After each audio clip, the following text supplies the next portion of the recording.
we diverted a little bit from the origin story. Right. But my origin story, the only really complete that is, well, I guess we've covered it even here. Well, I want to see what something after that encounter with Branden. You by 1990, you were in Peikoff's study group. Oh yeah, yeah. See, I didn't start an orthodox objectivist at all. I was a libertarian working at Laissez-Faire Books and studying with Murray Rothbard. I interviewed Nathaniel Branden, the first interview of Branden after Ayn Rand's death. I arranged for him to give the benefits and hazards speech. I introduced him, asked the questions from the audience. I gave him the quality recording of that. When I moved to New York City, I got to know Murray Rothbard, and Murray Rothbard's own lies about Ayn Rand became clear to me. I asked him about his sociology of the Ayn Rand cult. And I said, you say there that people were excommunicated from Ayn Rand's circle for not liking Rachmaninoff. Can you tell me who that was? Can you name anyone who was unfriended by Rand because of their artistic, much less musical tastes? His explicit response to me was, Jim, that was fictionalized. Fictionalized. Oh, okay, so no one. And I then made a kind of systematic inquiry. Was anyone ever quite the opposite? Ayn Rand tolerated artistic differences widely. Art historians who were students of hers could come up and say they loved modern art. Cezanne, Leonard Peikoff, her heir, likes jazz. I mean, was no one ever excommunicated? Brandon's told. That was another lie that Brandon's told. That some people were kicked out of the group. Tastes. It was just flat lie. But I mean, some people were. In any event, I began to detect that people like Rothbard and the Brandons were liars.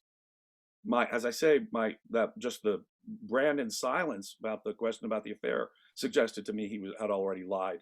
I mean, I confronted him. I said, you denied it in '68. So I didn't ask the question.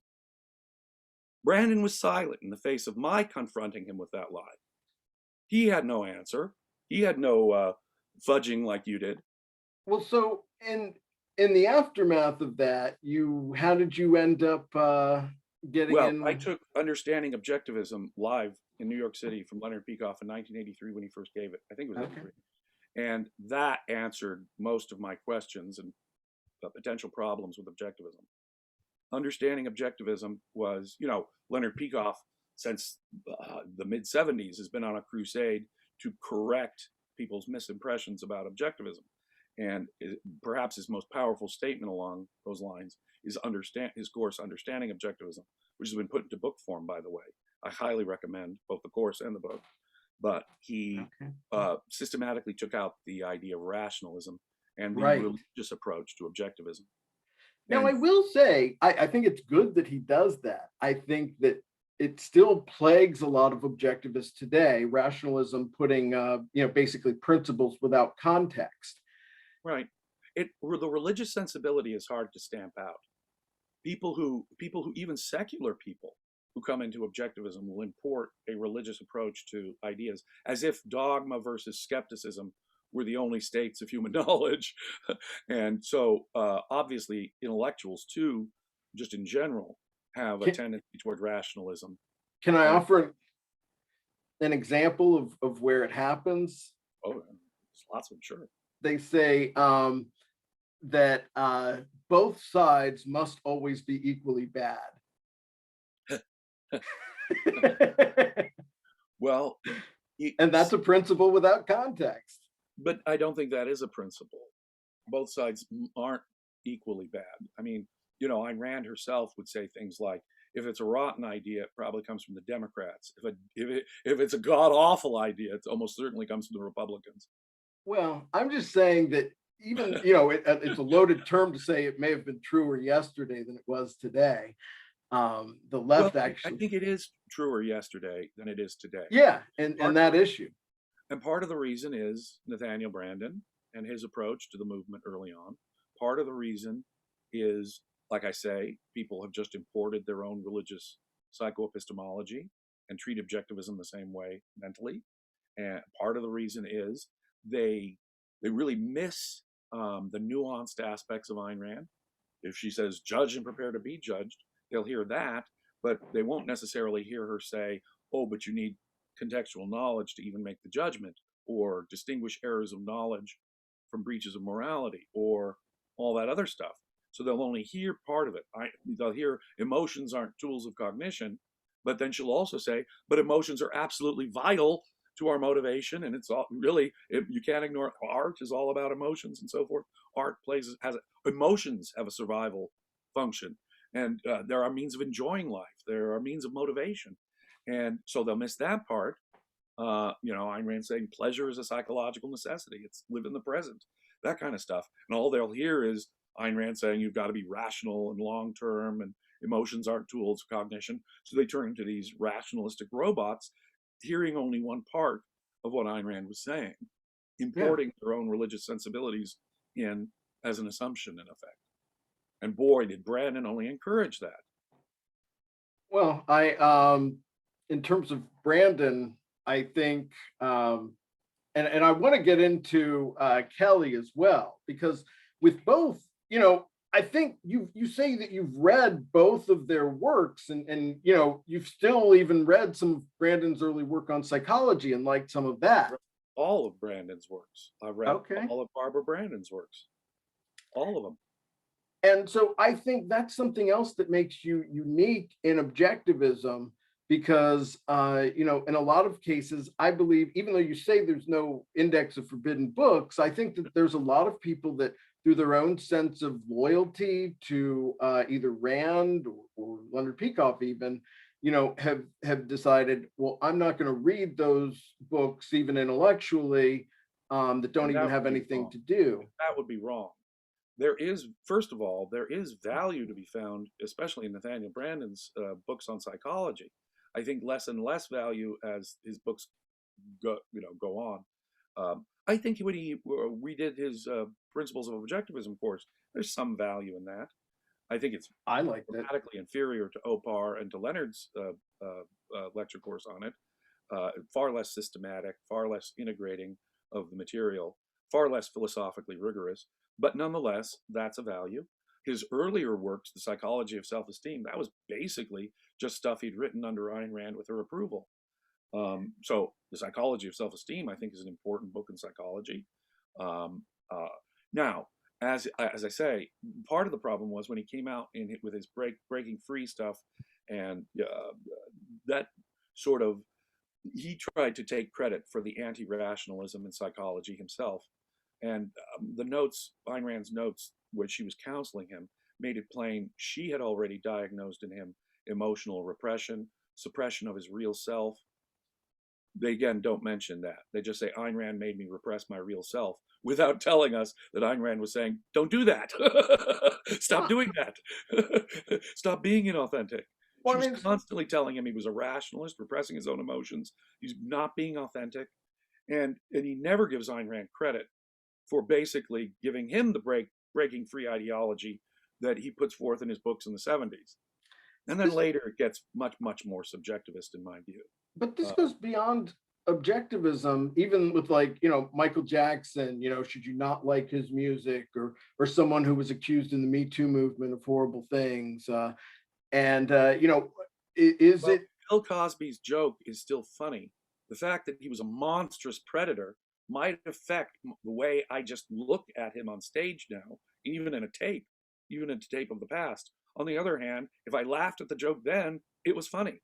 And I remind myself, okay, it was a funny joke, right, even told by a monster and a predator.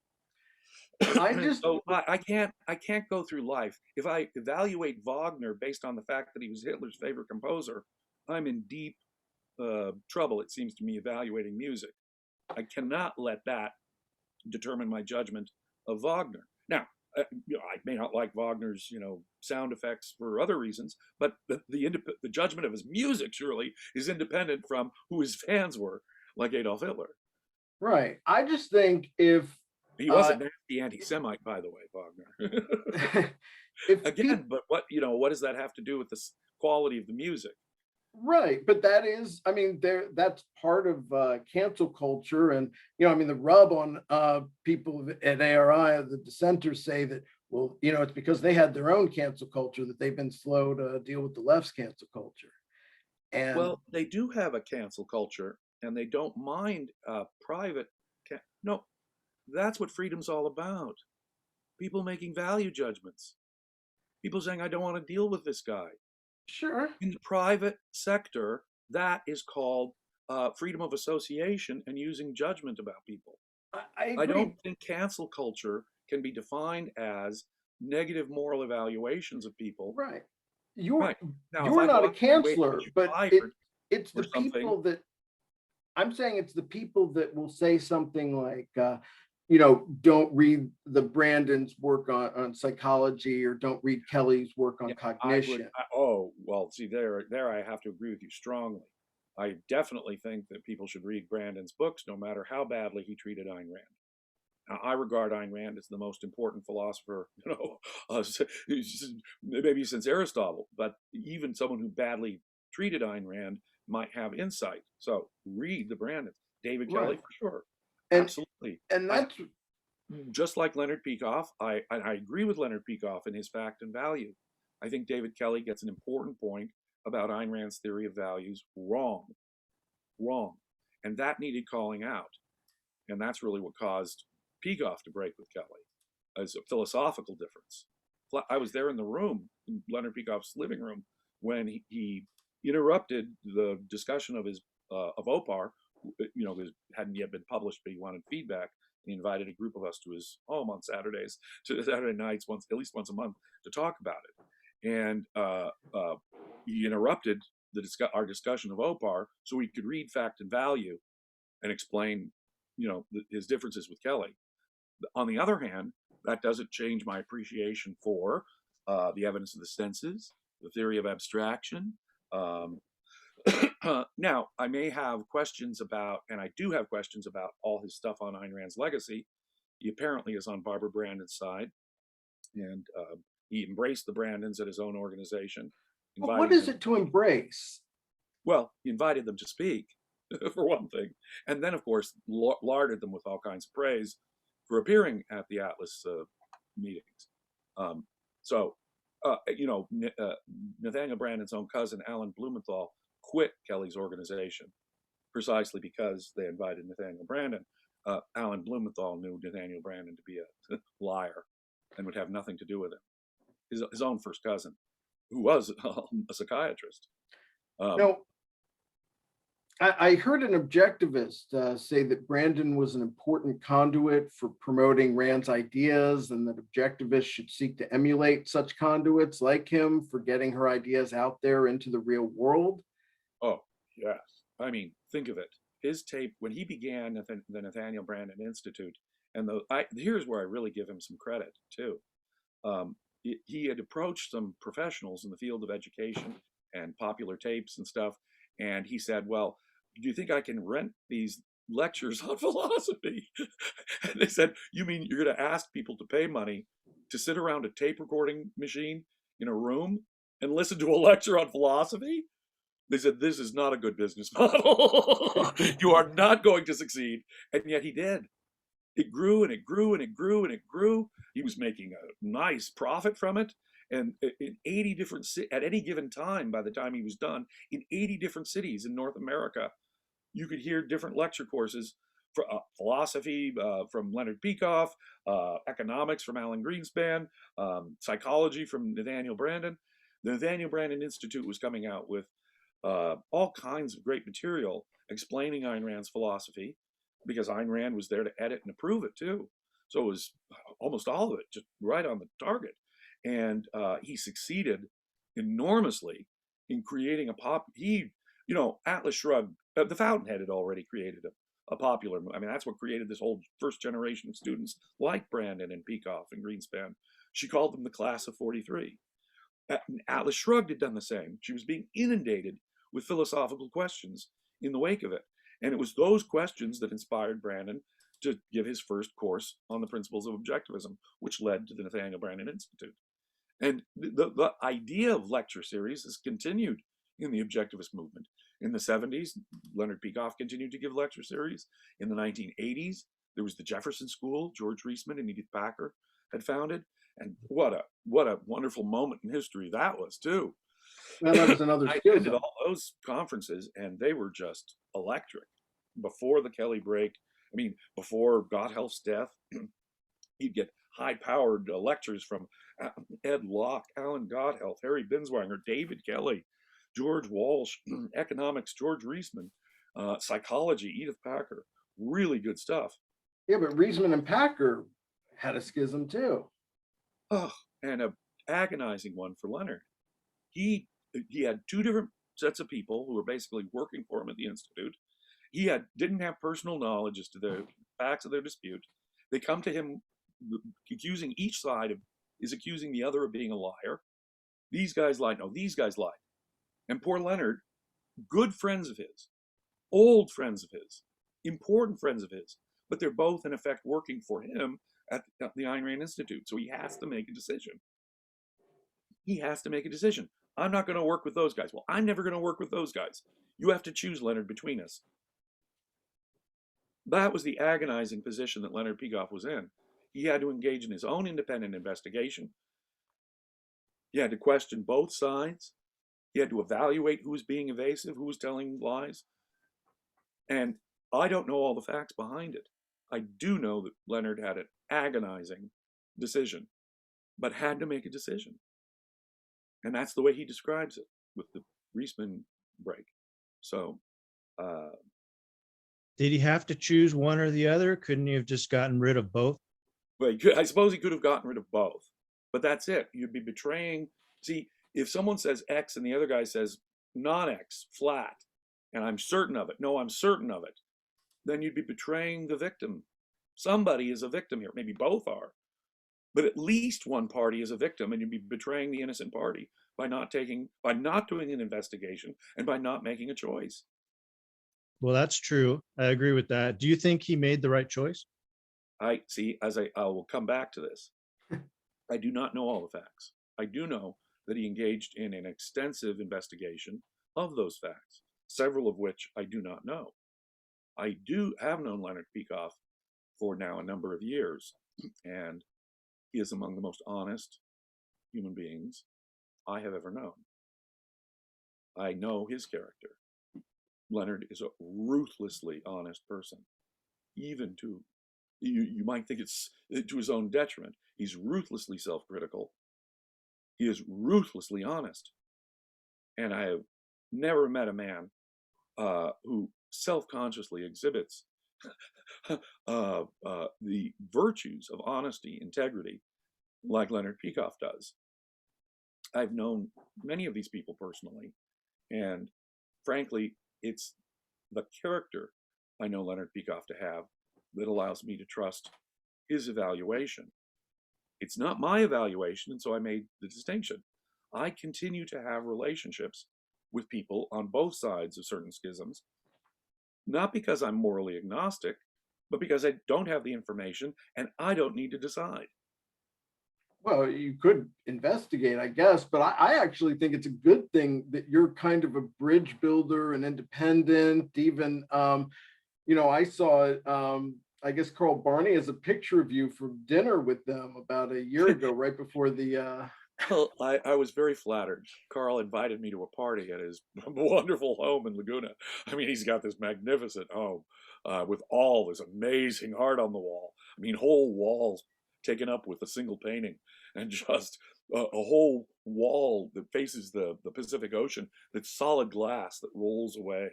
And so Carl Barney has this beautiful, beautiful home.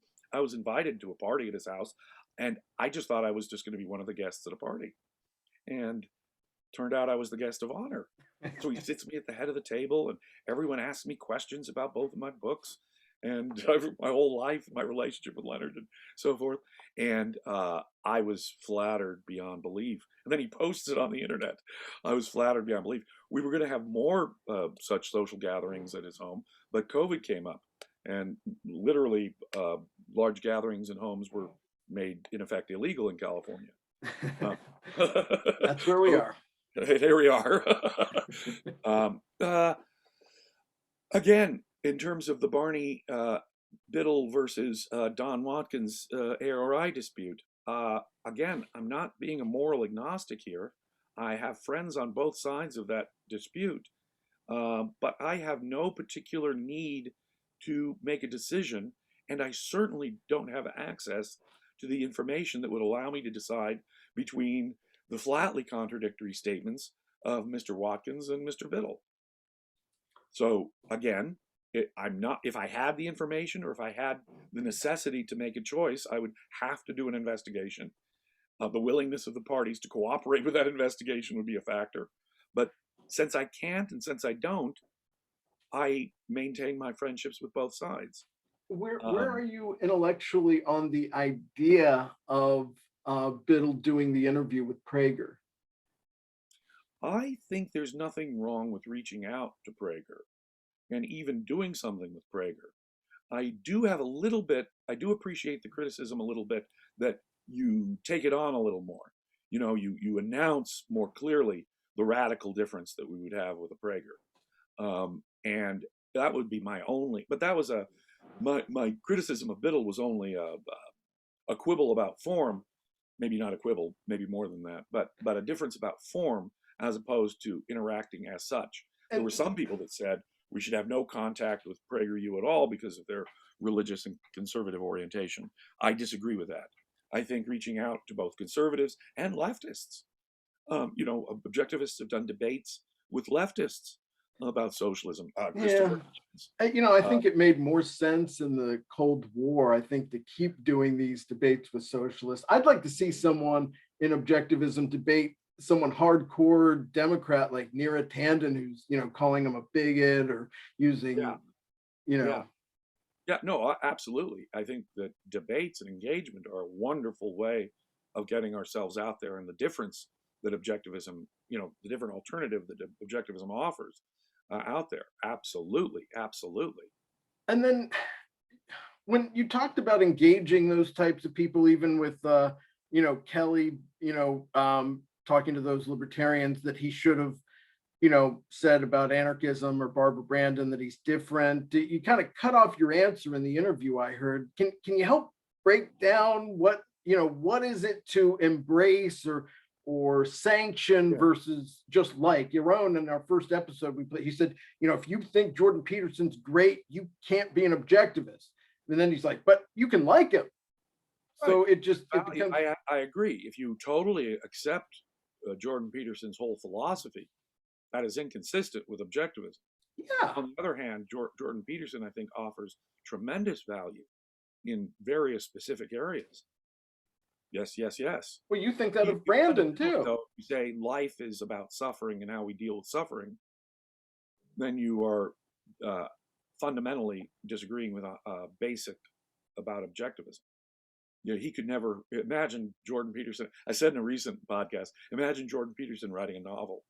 He could never have written that line that Dagny says in The Valley. We never had to take any of it seriously, did we? Because that's not his philosophy. And Ayn Rand did believe in a benevolent universe. She believed that joy was more important than suffering. But she acknowledged suffering. Rourke in the Quarry. Very much so.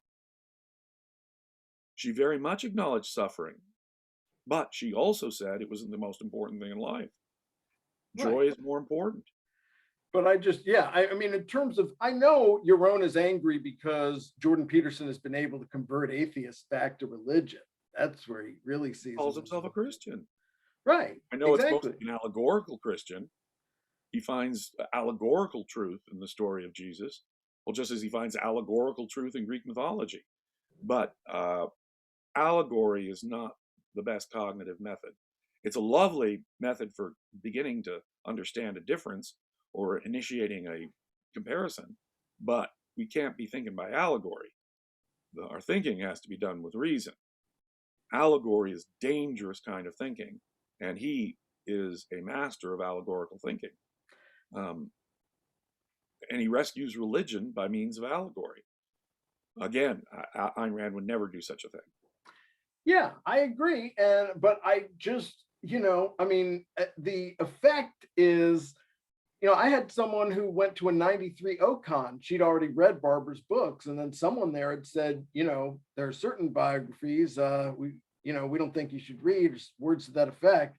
And she felt guilty about it. And then, so now you've got a situation where people have read Jordan Peterson and they're like, oh, geez, I guess I shouldn't like him anymore. Or, well, I can like him, but I can't think he's great. Though said that there's value, so he wasn't saying don't read him or listen to him at all. Right, but it becomes ambiguous. It's like the people who've never read Kelly or Branden because they think they're being loyal to Peacock or Rand. Okay, let me just agree with you there. That is just religious thinking. That is pseudo-objectivist being a dogmatic religionist about objectivist. And saying I think won't read any Kelly or Branden just because it's Kelly and Branden. That is a religious kook. That's a cultist.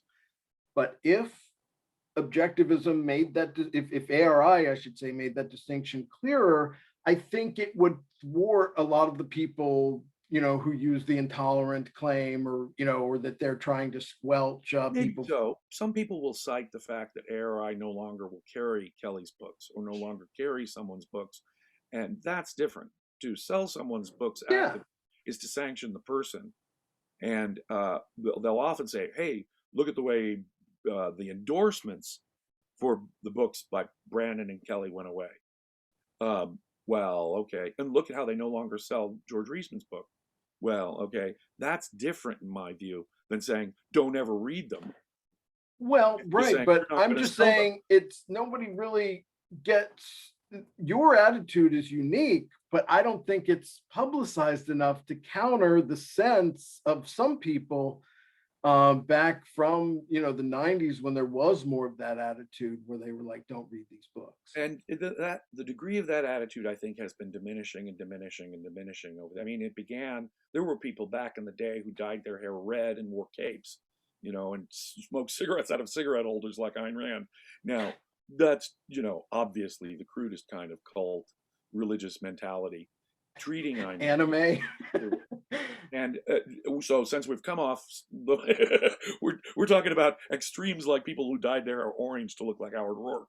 So things have gotten a lot better since then, and even better since the 90s, in my view. I don't know that my view is unique. I know lots of people who are friends of Leonard Peikoff's who basically share my attitude.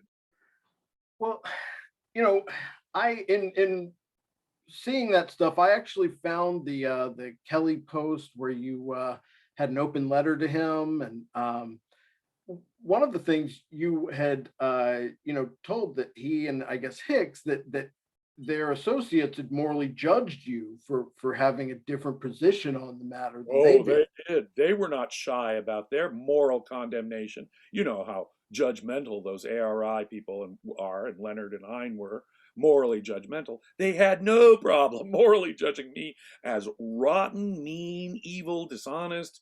The friends of Barbara Branden came out and personally attacked me, and I didn't know most of these people. Well, it's more than just a difference of opinion when you're calling them frauds or that they were trying to financially exploit Rand. I mean, pointing out the factual lies they said. Well, but that they could it's one thing to point out the lies, but then to come to the conclusion that that's what was driving them. Well, you say what was driving them. Obviously, they were writing these memoirs to tell their side of a story after Ayn Rand could no longer tell hers. They were telling their side of the story to protect their reputations. Now, in the course of that, were they deceiving themselves? Were they deceiving, or were they I mean, there were certain things that are just flat lies. I lied to Ayn Rand and cheated on her with this affair. I lied to the world, suggesting that an affair with an older woman was impossible for me, when it obviously was possible. So rather than coming clean with some lies, they sort of had to come clean with a partial set of lies. So, and then add other omissions, Barbara Branden's affairs that she left out so that she could look like a victim, or Nathaniel Branden, some of the details that Barbara told that were not comfortable for Nathaniel Branden. They didn't get along for a while, even though they did continue to be friendly. Right. I mean, they had their own. Now, I did see Barbara and Nathaniel at the 50th anniversary of Atlas Shrugged, and she was talking about how after the book came out that no one defended Rand, and when she said that, she was saying that, people got so much value out of Atlas Shrugged. What they didn't get was the idea of defending the person who gave them those ideas. There we go. There were a couple of exceptions. John Chamberlain was one of America's great book reviewers. He was the leading book reviewer for the New York Times through much of the 30s. He was an editorial director at Time Life magazine for Henry Luce, writing most of the editorials under the guidance of Henry Luce, the founder of Time Life in the 1940s. And through the 1950s, he was William Buckley's most popular book reviewer at the National Review. Now, he wrote a positive review of Atlas Shrugged. William Buckley did not assign Chamberlain his most popular book reviewer to the book, though. No, he assigned a Christian converted ex-communist, Whittaker Chambers, to do a hatchet job on it. So the exceptions were rare. A positive review of Ayn Rand from a John Chamberlain, say. But it did happen. Now, nearly everyone, apart from John Chamberlain, viciously attacked it, whether from the left or the right. And I mean viciously attacked it. Ayn Rand had expected somebody, some quality person to stand up and defend her.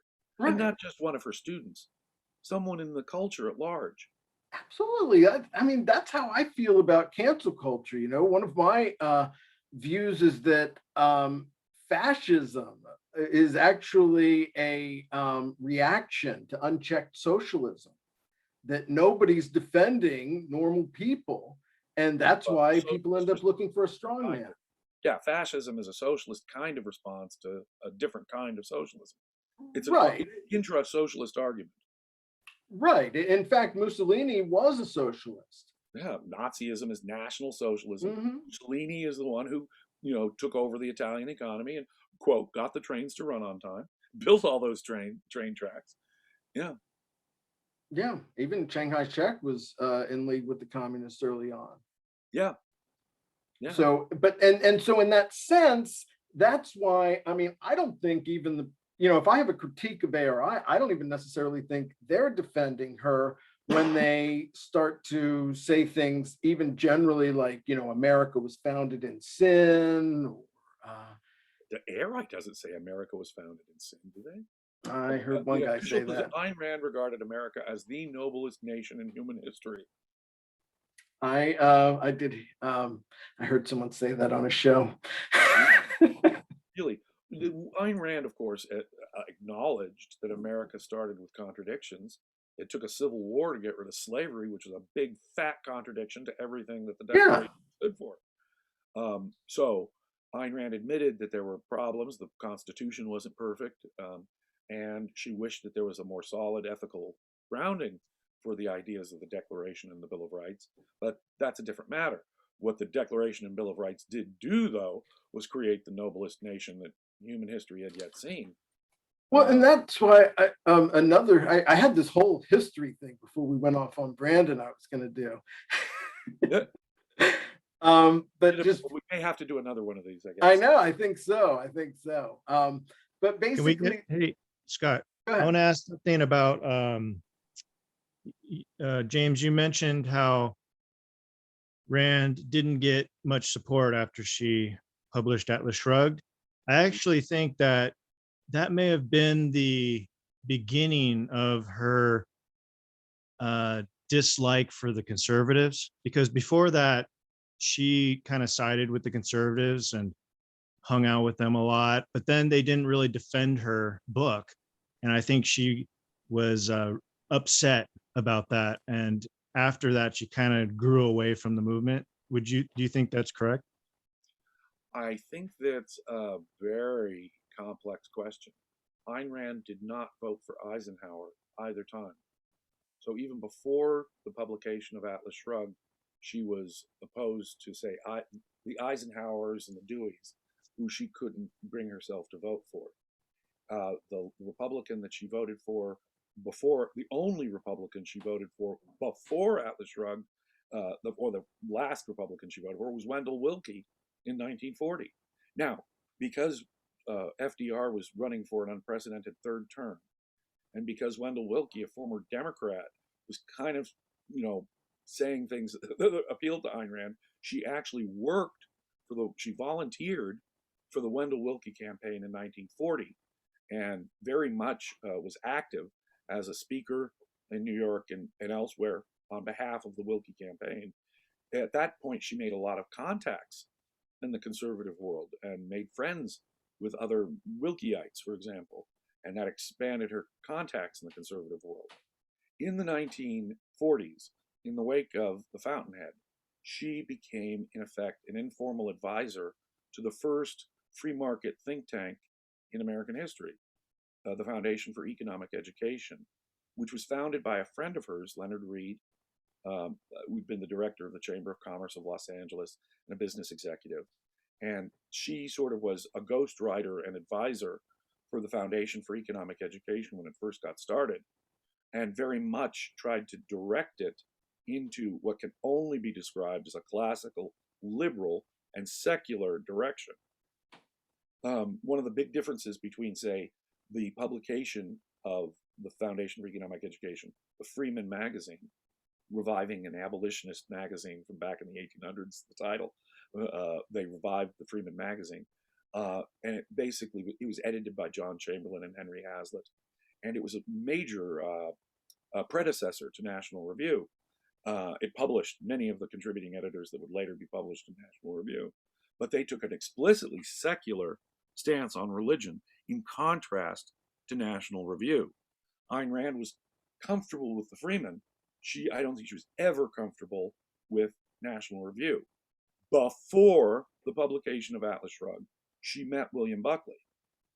And according to William Buckley, and I have no reason to doubt William Buckley on this point, although it is just, bear in mind, his report, Ayn Rand, when she met him at a party, said, her first words, literally, to Mr. Buckley were, "You are far too intelligent to believe in God." So, even before Atlas Shrugged, she was challenging conservatives, challenging them on religion and challenging them on their consistency. For example, if a young Milton Friedman wrote an essay and proposed it for the Freeman magazine or for the Foundation for Economic Education to publish, and it defended rent control, Ayn Rand would say, "No, I don't care if it's, you say this Milton Friedman's a free market. No way. He's a compromiser. He's defending rent control," which Milton Friedman did kind of back then. His opinion evolved over time, but people look back and say, well, Ayn Rand was being awfully strict about who she wanted Leonard Reed to endorse and publish. As far as she was concerned, Mises and Hazlitt were the best voices on the, if you will, on the right. But her differences with the right had already emerged, in my view, before Atlas Shrugged, well before Atlas Shrugged. Atlas Shrugged, she knew, was going to offend conservatives in many ways. In the context of the 50s, showing a woman, Dagny Taggart, running heavy industry was unconventional presentation of women. Definitely not the Phyllis Schlafly National Review type view of women. Ayn Rand explicitly attacked religion in Galt's speech and elsewhere in Atlas Shrugged, and she knew that religionists like Whittaker Chambers would also not like that. So Ayn Rand was, even in Atlas Shrugged, not at all shy about taking on religionists and traditional views of women's roles. And she kind of knew that that would be a challenge to conservatives even. It is interesting to note that, she was even complaining about Barry Goldwater in 1964. I mean, she liked it at first and then started saying, oh, God, he's morally compromised. Now, if she's saying that even Barry Goldwater is morally compromised, let me suggest that Ayn Rand had very high demands and requirements even for Republican candidates. Absolutely. She held her nose to vote for Richard Nixon. Yeah, something else on this subject. Actually, it wasn't Atlas Shrugged I was thinking about. It was the Fountainhead. When she published the Fountainhead, she wrote a letter to her friend Pat. Yeah. I don't remember the last name. What was Pat's Isabel last name? Patterson was a novelist, God of the Machine, reviewer and journalist, an important book reviewer of the early part of the 20th century. In the 1920s and 30s, she wrote novels, and she was a feared book reviewer with her column Turns of the Bookworm. And in 1943, she came out with her own statement of defending classical liberalism, The God of the Machine, a book that Ayn Rand very much admired. Right. And the same year as the Fountain.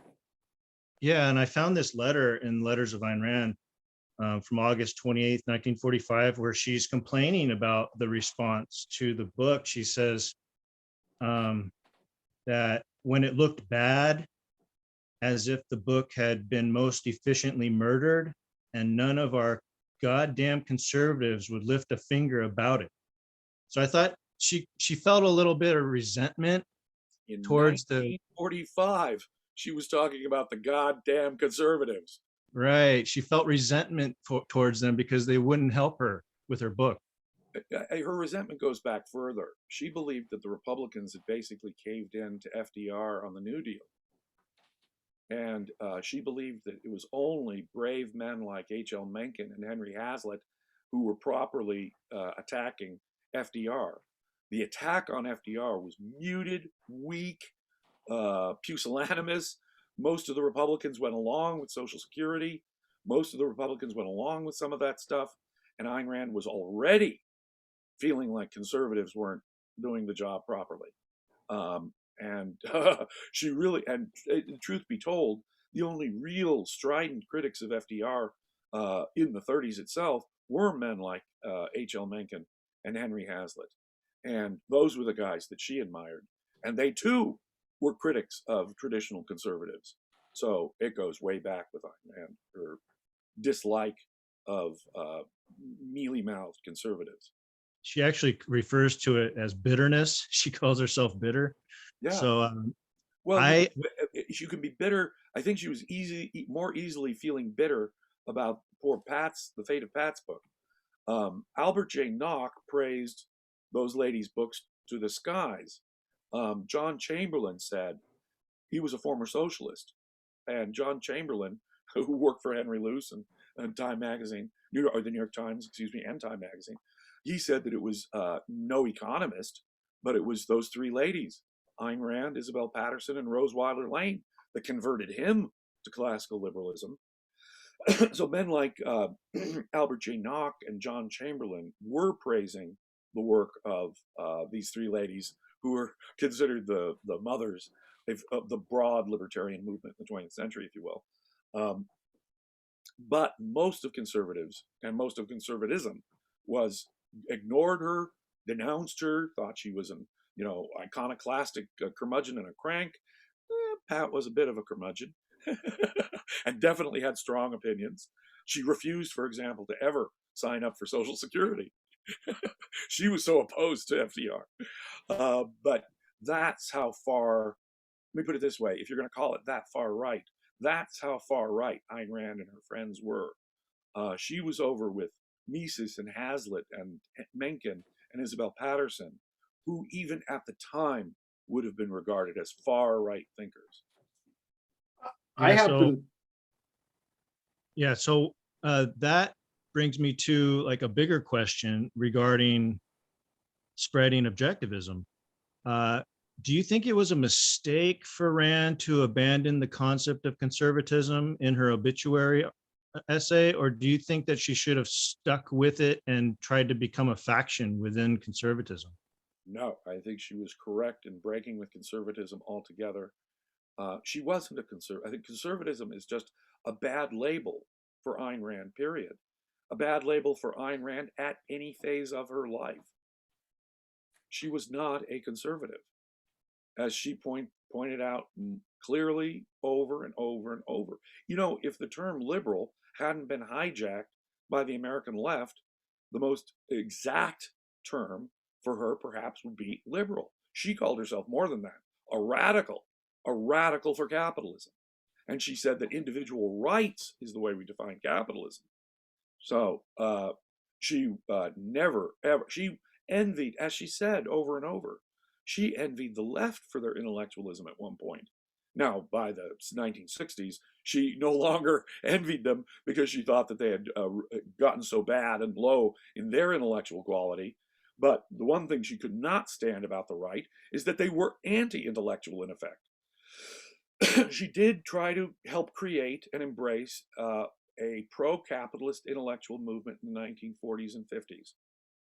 It was William Buckley who decided to turn his magazine into a defense of tradition and religion as much as the free market or an attack on communism. And many people like Max Eastman, left the William Buckley's organization, saying that it was gone too Christian, too religious. Even in the early 60s, Max Eastman, the former communist, who never became religious, even when he turned to the right, said, no, this William Buckley guy is turning the right into a religious movement. It's possible he saw Rand as a threat and kind of geared things as a reaction.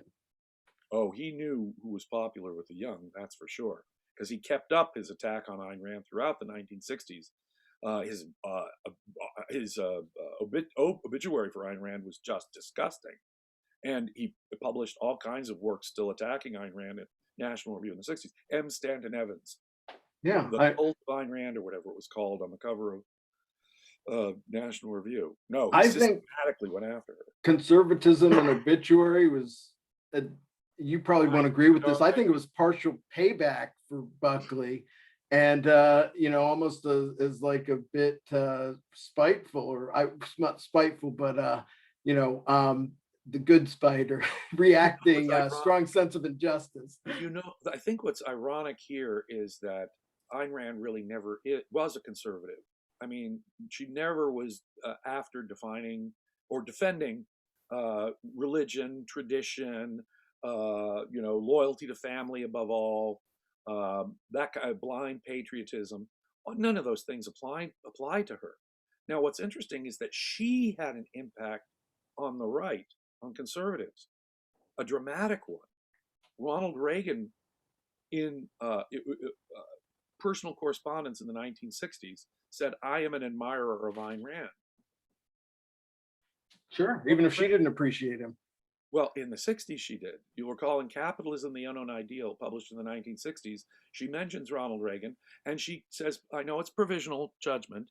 It may be too early to judge Reagan completely, but his performance as governor of California and at the Republican convention in 64 makes me a fan of Reagan. She positively mentions Reagan in Capitalism, the Unknown Ideal. She changed her opinion after Reagan embraced the moral majority and Jerry Falwell and aggressively embraced anti-abortion. You recall Reagan signed one of the most liberal abortion laws in the country when he was governor of California. Well, then Roe v. Wade happened. And Roe v. Wade happened. And that really altered conservatives. Conservatives didn't like how far the Supreme Court was going. And that helps define contemporary conservatism, really, why it got off the ground, why Reagan allied with the moral majority in an attempt to, people will say that Republicans took the South from the Democrats because they became the party of racism. No, it wasn't embracing racism that got the Republicans the South. It was embracing religion and traditional values that stole the South from the Democrats. And from Reagan forward, the Republicans have been relying a lot on winning the South, just as once the Democrats relied on winning the South, back in the days of Jim Crow, of course. But Reagan himself hired Martin Anderson as his chief domestic policy advisor the first year he was president, 1981. And Martin Anderson was a friend and associate of Ayn Rand's. Martin Anderson would be the one in charge of editing Reagan's papers. His letters, his journals were edited by the project of editing all that. Martin Anderson was in charge of. And I've spoken to Martin Anderson. He was a wonderful guy before he died to talk to. He knew Ronald Reagan personally and well, and he knew Ayn Rand personally and well. And it was just a fascinating guy to talk to, Martin Anderson. Really. He was Ronald Reagan's chief domestic policy advisor, and he was an objectivist. I like to believe she would have come around by 84. When Reagan was all over, Leonard Peikoff defined it like this. Reagan was great on some things, but his alliance with the moral majority changed the Republican Party, and that he can never be forgiven for. I think in some ways we're never so religious. Not Calvin Coolidge, not Eisenhower, not Goldwater. Notice even Goldwater at the end of his life did not like the social agenda of the right. Goldwater, before he died, was critical of. But many times that can happen because you've got a liberal child that's kind of pressuring you. I think he had Goldwater himself was more of a principled defender of liberty than Reagan was. Yeah, I mean, in some ways, but yeah, I mean, he never really got But the there's little chance to question that implement it. Ronald Reagan did do one amazingly wonderful thing. He brought down the Soviet Empire. And he did so just as Ayn Rand predicted it could happen in the 1960s without the loss of a single American life. She indicated again and again, if we were simply to stand up morally, Ronald Reagan called him an evil empire. She said if we were to arm ourselves to the teeth, there's no way they could match us. They were so incompetent. What did Reagan do? He did the strategic defense, derisively called Star Wars, and forced Gorbachev to the negotiating table.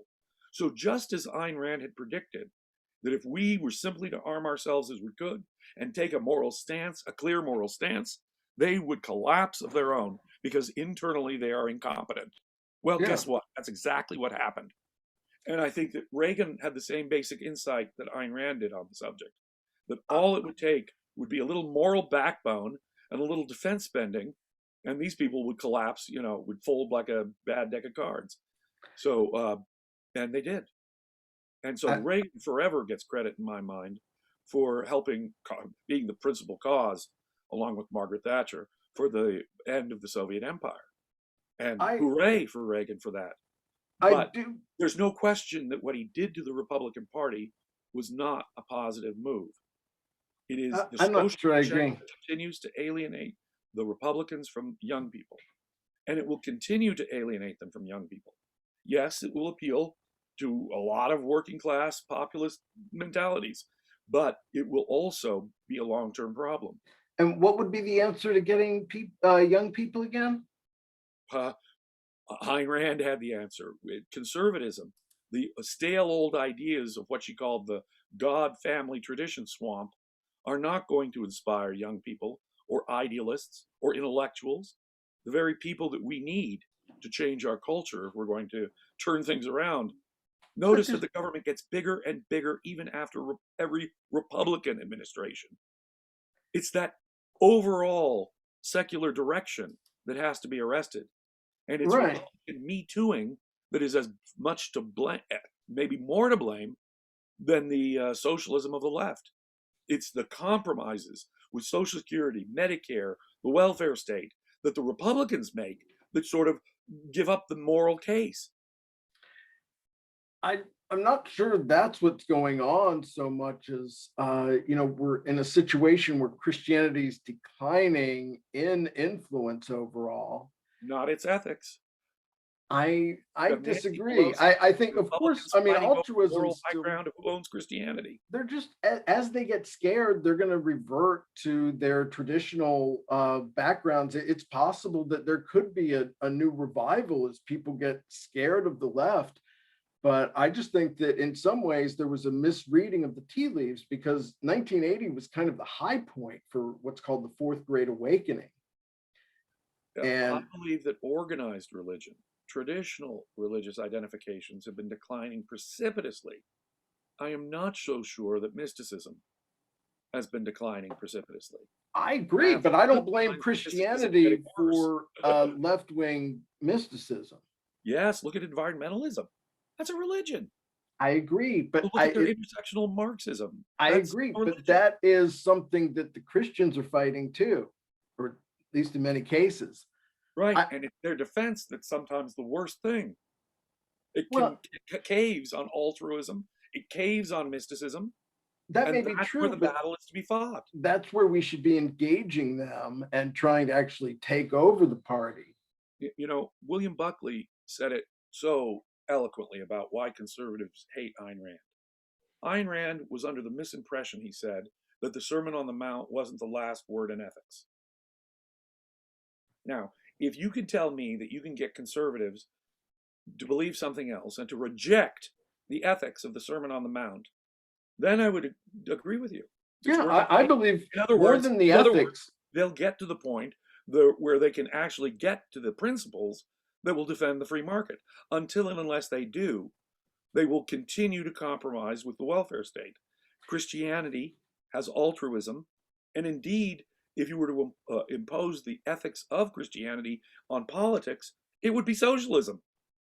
So long as the right is connected to the ethics of Christianity, it will forever be compromised in its defense of the free market. But that can be an excuse to stay on the sidelines while the left takes over. I think What do you think the right cares more about, the Sermon on the Mount or the free market? I happen to believe that most people are into religion these days, especially because of their fear of death. Well, that may be, but we have the disgusting spectacle of right-wing politicians and left-wing politicians arguing over who really owns Christian ethics. Nancy Pelosi will say, "Oh, you stingy Republicans who don't want to help the poor. That's just Jesus wanted to help the poor. they're just We're trying the to real Christians." And then you got the right saying, "No, no, no, we're the real Christians." They're fighting over the moral high ground of who owns Christian ethics. But I don't That need is to what go needs to in and happen. completely Until that convert. stops, we're hopeless. I just don't think I need to convert a Christian totally to start to, again, going back to momentum, Well, start they to have to move them in reject the the right ethics of direction. Christianity, or they will forever be mini socialists themselves, as all Republicans really are. Donald Trump guaranteed if he'd gotten a healthcare program through, he wanted to insure everybody because he said healthcare was in effect a right. Yeah, he wanted to get elected again. He was trying to, I agree. But It's you had not, no problem saying that everyone should get health insurance there at was government still, expense. I mean, that is how things change. And that's where Republicans are reactionary. They're being like, oh, I'll be okay for spending a little bit too. But to actually promote something new that's a radical agenda, I actually believe the future of the movement and in promoting capitalism is going to be from promoting the life extension movement, with capitalism as the fastest way to get there. There is no question that human progress hinges on human freedom. And when people grasp that, yeah, but they have not. In order to grasp that, they have to really reject Christianity, don't they? In fundamental ways. And it's Christianity that's in the way. But it's just It's that thing. Christianity that was It's like, gave socialism before Marx. it's like Jordan Peterson. Okay, so maybe you can't think Christianity's great, but you can still like it. Well, what I like, if I can say like about Christianity, is a very limited and contextual thing. What it evolved into being over the centuries, its ability to drop old ideas and adopt new ideas as time wore on. So what I like are the luscious pagan art from the Renaissance, even if it has a Christian religious subject matter, because that art was itself a compromise with Christian values. Right, but that compromise, and I agree with you fully, they have to make compromises to exist in the real world, but it's the compromises that actually make them have potential as allies. Well, it's the compromises that undercut them as allies. Until they let go of Christian ethics, they will forever be friendly to the left in one way or another, Me Tooing, compromising, as you say, trying to get reelected. I mean, I'm saying they're compromising on the old Christian ideas of what people believed back in Augustine's day, and that now post-Enlightenment, it's not the same threat. It isn't the same threat. Right. It isn't, I agree. But mysticism as such is a threat. Altruism as such. Well, that's true, but momentum matters, because if they were more altruistic and becoming less altruistic, that's different than a new altruism that hasn't even had to make those compromises with reality. I'd love to see that. I'd love to see them coming off of the notion of altruism. Yeah, well, slowly it has. I mean, I think they use more guilt than force these days to try to make people believe. It's not even socially acceptable to tell someone they're going to go to hell anymore. Well, in some circles, certainly not. In other circles, it is. Depending on your. That was like one of their main tools. Some Christians say that, well, when I go around criticizing Christianity or ridiculing Christianity, I'm of the same ilk. I mean, I'll tell you, there's a guy, Micah Redding. He actually invited me on Clubhouse. I hope to have him on the show, but he is head of the Christian Transhumanist Association. Wow. And, we can sit there and say, oh, well, he still needs to give up the rest of his Christianity. I look at that like that is somebody that appreciates the value of transhumanism and a potential ally. Well, I can't call myself a transhumanist, but if if I back it up and talk about progress as such, there's no question that the progress in the future is not the property of the left any more than it's the property of the right. Now, they both have mistakes, and they both have, in effect, half-truths. Right, but the left has a vision of like inevitable victory of some future socialistic revolution where oppression is stopped, even, which really means the death of everyone who believes in capitalism. Yes. But at the same time, well, I lost my train of thought. Go ahead. Let me ask you, James. One of the reasons why I think Rand may have made a mistake in 1960 when she wrote a letter to Goldwater. She said that her goal at that time was synonymous with his goal, which was to unite all conservatives in a common cause. She actually wrote to him and said, I regard it as the most crucially important goal in politics. Right. And I think a few months after that, something happened, and she wrote the obituary essay where she rejected the term conservative. I think there is a difference there. Her disillusionment there is pretty plain, isn't it? And she got disillusioned by Goldwater even, and there's no doubt about it. But well, let me just say that consider though her attack on Kennedy, his fascist New Frontier. It really isn't as though her ideas were changing. When she said in that letter to Goldwater, we want a unified movement, and she was willing to call it conservative, she was willing to compromise on a label if she got the substance. That's as much as I can see there. I see it a little bit more broadly, I guess. I think she at that time, I think she saw the value in allying with the conservatives because she thought she could inject her ideas into their moral base. I do believe that she thought that Goldwater represented a possibility of the conservative movement aligning itself better with her. As I say, she couldn't stand Eisenhower and Dewey, and the previous, in the 50s, you got her rejecting voting for Republicans, Dewey, Eisenhower. This lady does not like mainstream Republicans. When Goldwater comes along, she sees some hope for moral clarity, and I think is willing to engage with him in an ad hoc way, if you will, politically, if we could unify them behind the right set of principles. I don't think that was officially making her a conservative. I don't think that would have meant her compromising with Christianity or altruism one little bit. I think it was her trying to. I think it was her trying to ally with them. I'm sorry? I think it was her trying to ally with them. She would ally with them, indeed, to accomplish a political end if they could unify behind an ideology. And that's what she was trying to do with, for example, her early political writing in Textbook of Americanism. She was really trying to define Americanism in such a way that classical liberals and conservatives, that is to say, the critics of socialism and communism, could agree. And so she was trying to create a set of principles, a tent, if you will, that could encompass them.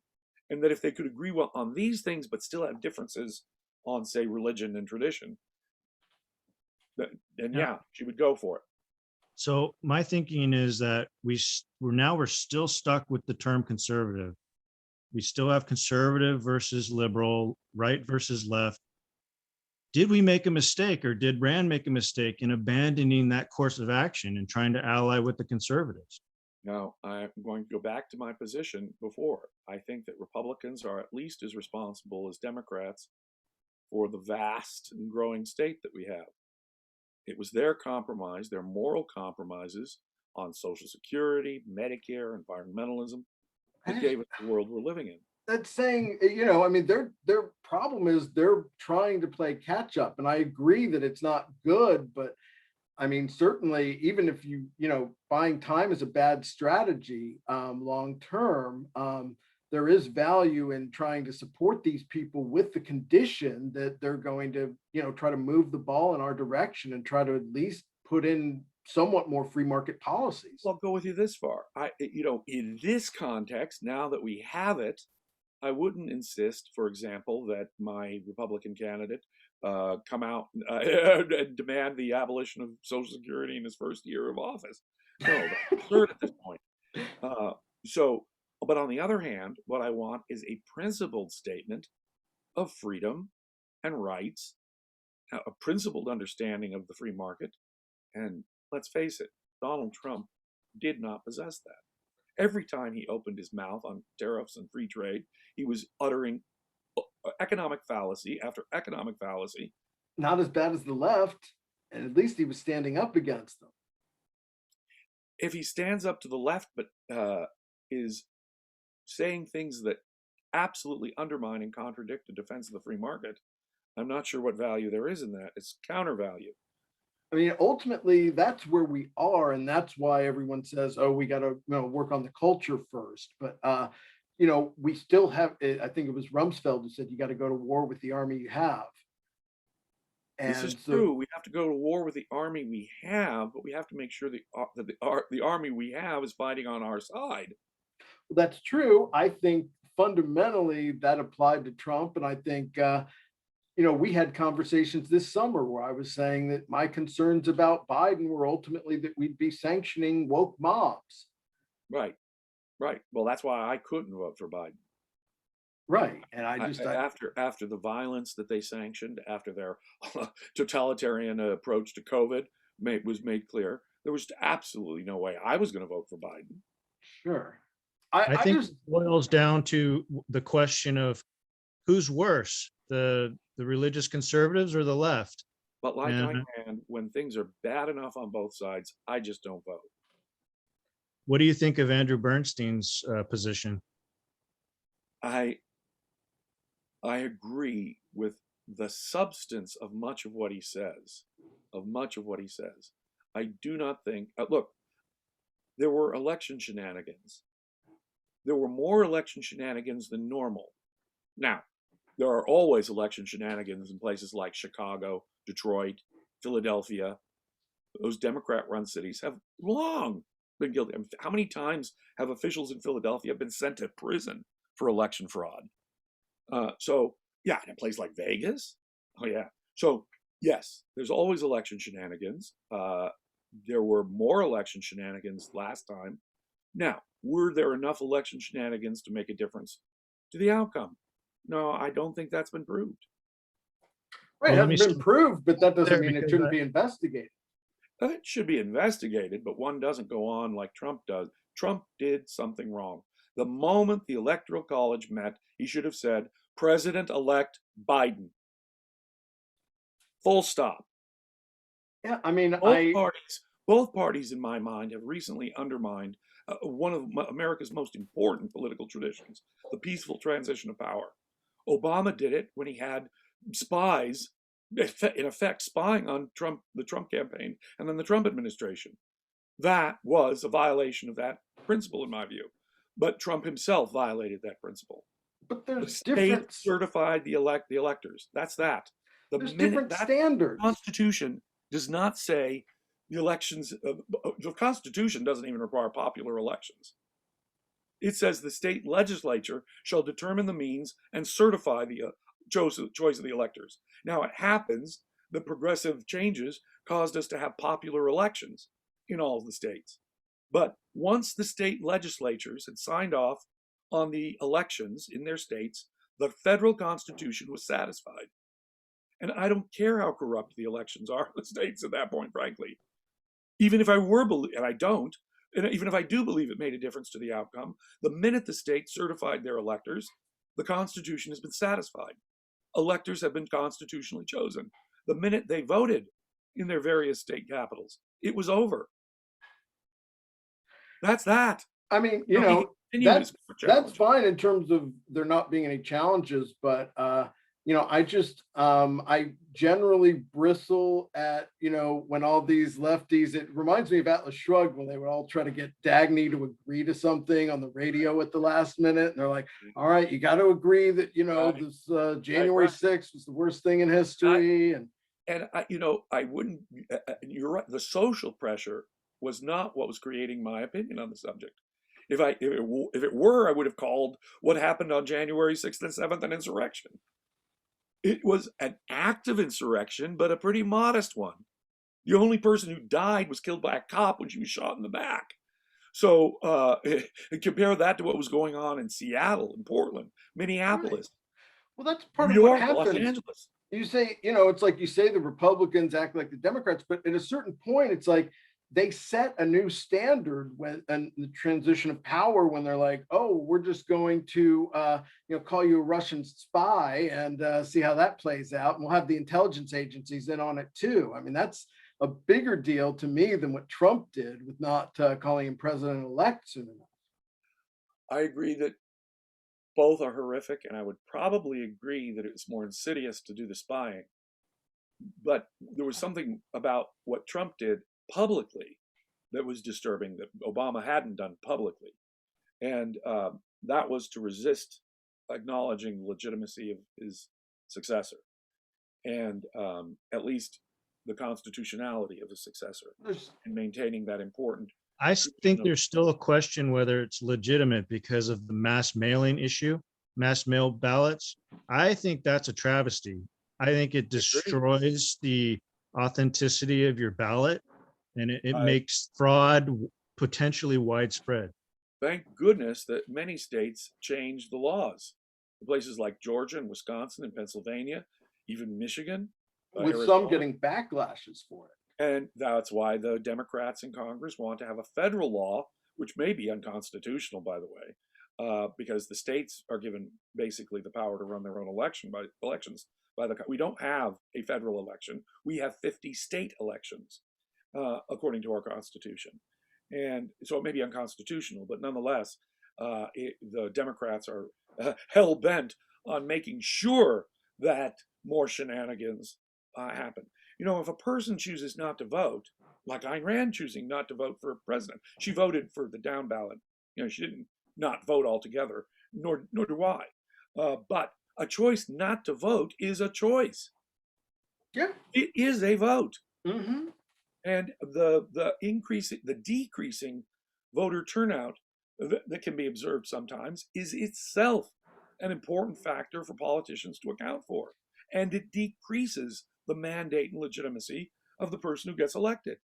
It's a perfectly valid option. That's fair. Well, before we get into creating Christ, I wanted to bring up this one other issue relating to a single standard. And this was from your open letter to Kelly, and I think you had some back and forth with him. Yes. You basically were admonishing them for the treatment you'd received by some of their associates and asking if it bothered them. I was personally attacked by people I'd never met. But, it was obscene how they attacked me. False attacks, lies on me, on a certain level. I can appreciate that. I've been treated the same way by ARI loyalists. Well, if they called you a liar. I was called a National Socialist. I was called a mercantilist. And that's pretty bad. I was called dishonest on Facebook. Yeah. Oh, yeah. They call you dishonest. I got called evil and immoral back in my first Objectivist group. I would venture to guess that at that early stage, you were being attacked. Certainly at that early stage, you were being attacked by some religious type objectivists who are quick, their patella reflex is to morally judge rather than wait for more context or ask you more about your opinion. And it is all too common among objectivists. Yeah, to me, there's almost a parallel with, it mirrors a recurring conversation I've had with progressives. They kind of, use the argument for intimidation to make demands on like which intellectuals I have to exclude from societal debate to avoid being called a bigot, whether Right. it's Charles Murray or Heather McDonald, and but they're never going to condemn. Yeah, just simply saying a nice word about Heather McDonald, you must be a white supremacist. Well, now that's Exactly. insane. Heather McDonald is one of the most informed people about crime and race and crime in our country. But And that's how. if you merely quote Heather McDonald and you're being attacked for it, that's just wrong. And the thing is, they'll never condemn their own extremists. You've got Ilhan Omar saying that the Palestinians are having their own January 6th, or I think that was Rashida Tlaib. Unbelievable. Yeah, that gal is mentally twisted.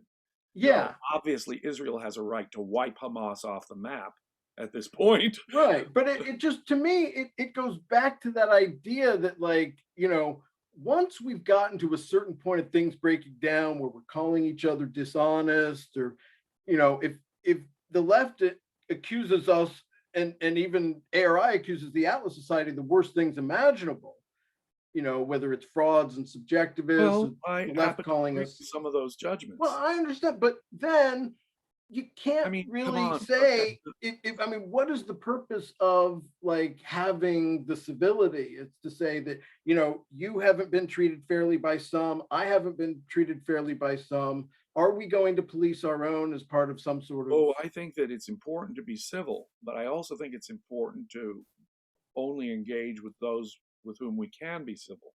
In other words, there are people I think are beyond the pale of debate and discussion. On the other hand, but you didn't put Kelly in the pale of debate, and I'm willing to engage them, I better the heck stick to some substance, stay away from personalities, and avoid, if I can, the making a hasty moral judgment. Right. It's just not personal moral judgments that any of this should turn on. I get to a point with the left where I'm just like, I'm not even going to research whether or not that person's a bigot until you start being willing to call out your own people. Don't even ask their bigotry. Look at the way they treated Senator Scott. Right. Calling him Uncle Tim and stuff. Oh no, overt racism happens all the time on the left, and they never get called for it. And yet they accuse people of being racist, like Heather McDonald, without any basis whatever.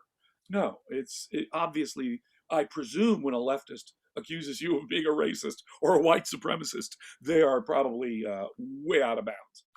Right, but you have a unique view because you've read Kelly, you've read Branden's works, and these same people that aren't doing that, they're the same ones that are like blocking me, like there's no tomorrow, and just not even giving us a chance, and that builds up rage and anger, and fairly or unfairly. I mean, I think you got some of that when Well, yeah, it does, and I did expect it, and in a sense, I did understand it. A lot of these people who attacked me were personal friends of Barbara Branden's. Some of them were admirers and friends of Nathaniel Branden. And they were people who were trying to defend their institution, the Atlas Society, or whatever it was called back then. So I understand all of that. That does not excuse people from the need to make a proper moral evaluation. I was focused on the substance of those books about people I really didn't know. To attack me personally really was inexcusable. Those people calling me mercantilist without really knowing me wasn't fair. Just because I said that, even with tariffs, Trump still makes sense. Well, if you were saying, if your position was, okay, it's, slapping tariffs on Mexico for immigration issues is really nonsensical, but maybe in the context of China with intellectual property, I can understand it, then I would make that distinction. If you were generally saying, and here I'm just making up hypothetical positions, if you were saying, no, I agree with Trump, the Chinese are paying the tariff, well, that's just factually wrong. Only Americans were paying. Right. No, I wasn't saying that. Okay, so those were the distinctions I would make before accusing you of being a mercantilist. Or a bigot for questioning open immigration in a welfare state. Well, see, that's the other thing. One can believe in immigration. I mean, Dr. Peikoff has suggested that there is a context in which immigration restrictions make sense. So no, the fact that you're in favor of some border, I'm in favor of a border. There are some objectivists who really, in effect, don't believe in a border. Yeah. Dr. Harry Binswanger. I think I believe in more of a border than he does. I think we have a right to screen for terrorists, criminals, people carrying infectious diseases. So I think we have a right to have a border. And I know there's a difference of opinion among objectivists on that. So no, believing that we should have a border doesn't make you a racist by any means. No, no, no, no, no, no, no. If, however, and there are right-wingers who say things like, it will destroy our culture. The government is not in the business of protecting a culture.